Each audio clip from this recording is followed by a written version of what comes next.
একটা ছবি দেখি, দ্বিতীয় হুগলি সেতুর ছবি। এমন একটা কাণ্ড হলো আজ, এই যে এই ঘোড়াটিকে দেখতে পাচ্ছেন, এই ঘোড়াটির জন্য 15 মিনিট গাড়ি বন্ধ থাকলো আছে দ্বিতীয় হুগলি সেতুতে।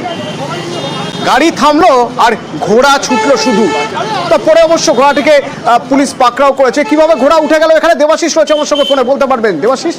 দেখো, ঘোড়া কিভাবে উঠে গেল সেটাই দেখা হচ্ছে। তার কারণ আমরা জানি যে দ্বিতীয় হুগলি সেতুর পিটিএসের মোড়ে সেখানে কিন্তু ঘোড়াদের আস্তাবল রয়েছে।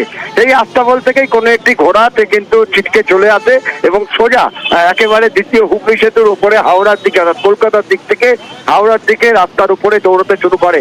ব্রিজের উপরে ঘোড়া দৌড়তে দেখে কিন্তু কার্যত যান চলাচল স্তব্ধ হয়ে যায়। এরপরেই ট্রাফিক পুলিশ এই ঘোড়ার দিকে ধাওয়া করে সেখানে আটকায় এবং তারপর তাকে সেখানকার যে রেলিং রয়েছে সেই রেলিংয়ে বেঁধে রাখে। ফলে এই ঘোড়া দ্বিতীয় হুগলি সেতুতে উঠে যাওয়ায় ব্যাপক যানজটের সৃষ্টি হয়ে যায় কিছুক্ষণের জন্য দ্বিতীয় হুগলি সেতুতে। তবে কিভাবে এই ঘোড়া আস্তাবল থেকে বেরিয়ে এলো সেটিও কিন্তু একটা প্রশ্ন চিহ্ন থেকেই যাচ্ছে।